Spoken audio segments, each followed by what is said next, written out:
This is without any doubt one of the main problems with the Z3s, especially the M version. A lot of play on the different axles, and here you see the rear differential, and that rubber tends to go quite quickly. So the overall state of the back end of this car was really shaky. So I decided to completely replace it and rework it. But first of all, I had to get the diff out because we had quite a clunk inside the diff. And eventually it turned out to be that it was the limited slip differential that was inside that was causing the clunk. It's a Torsten differential, which we eventually replaced. In fact, the complete diff was turned in and reworked and replaced with a new Torsten diff, and then everything was back to normal, I would say. It wasn't cheap. I think it runs you about 800 euros to get this completely rebuilt. And here I'm checking out the backlash, and that seems to be okay. And this is the new diff. And I already have installed the new rubber, and you can see that this is actually a Torsten. I got this one from Hardeman in the Netherlands. Now, since the back was looking so ugly, not only the suspension arms, but also the rear subframe, I decided to take everything fully apart. That actually means a lot of work. All the drive shafts, the brakes, the discs, everything had to go. It took me about 2 days to get all this done, but at the end it was worthwhile, and you can see how rusty that is. You got to be a bit careful when you remove the springs, but I'm supporting this lower support arm with a jack, and here I'm just removing it. Some of the bolts were, well, what should I say, pretty much rusted. But at the end, I was able to get that complete subframe out. It didn't look too bad, but I still had to change all the bushes. See that crack here? Now to get the bushes out, my way is to heat them up a bit, not overheat them because you don't want to weaken the metal, but then you can knock them out very easily because everything is becoming soft. So that for me was the easiest way to do it.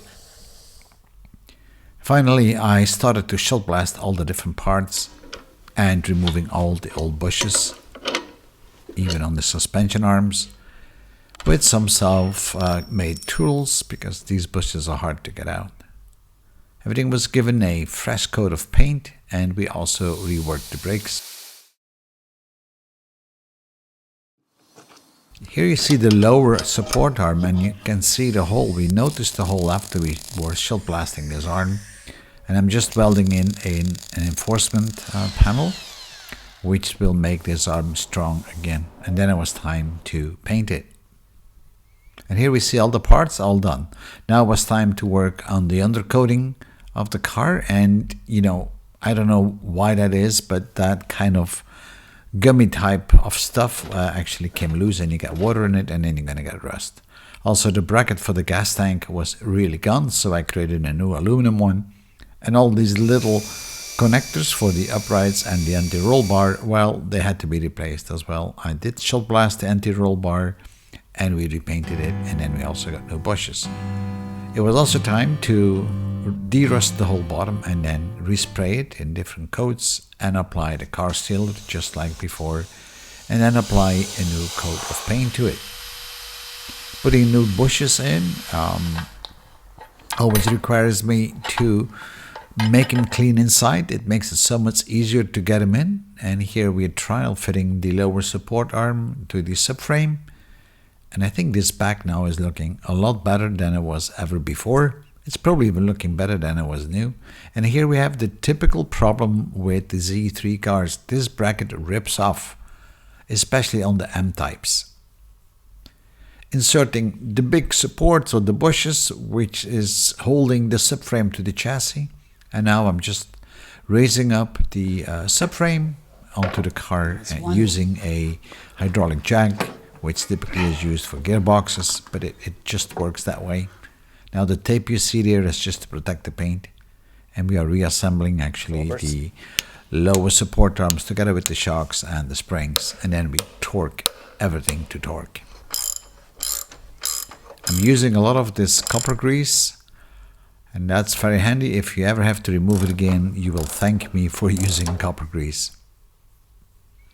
So connecting the drive shaft to the diff, tighten up the bolts, and then also put them to torque. And here we have the drive shafts that are going to go in, and I'm putting some anti-corrosion up and making sure that the splines are absolutely clean. And then we're just going to push it in. Lock it down again, and of course again to torque, because I always torque the bolts down to the recommended torque, hooking up the drive shafts to the diff. And we were almost done with this car. Here you see the anti-roll bar that we have cleaned up. We have new bushes for it, and we're locking them in place. I think you also call it the sway bar, and this is the downlink of the sway bar. Now it was time to put back the brakes, the manual brake, and it's a little bit of fiddling to put the manual brake up, especially that cable, but at the end that worked out just fine. Now this cable right here is not a brake cable, but it's actually the sensor for the brake pads when they're too far gone.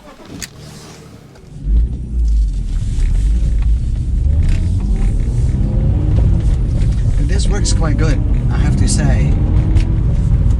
I don't feel any more clunking or anything like that. There's not a lot of play in the back anymore. Before it was awful, the play we had, but now it just goes very smoothly.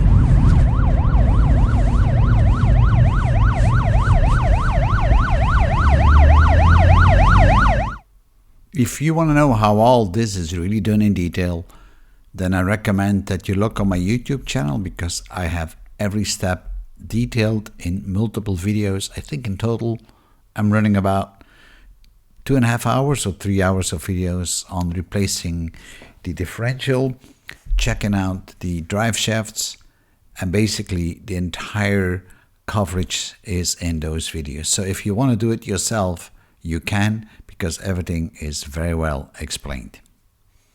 Now I hope that you enjoyed this video. I know this is not my typical video, but I guess it might be good for anybody who has a Z3 to have a quick look on what could be wrong with it and how they could fix it. Thank you for viewing, and I'll see you in my next video. And by all means, please comment, because I do like comments, no matter if they are good or bad or whatever, because I can always learn from you. Thank you.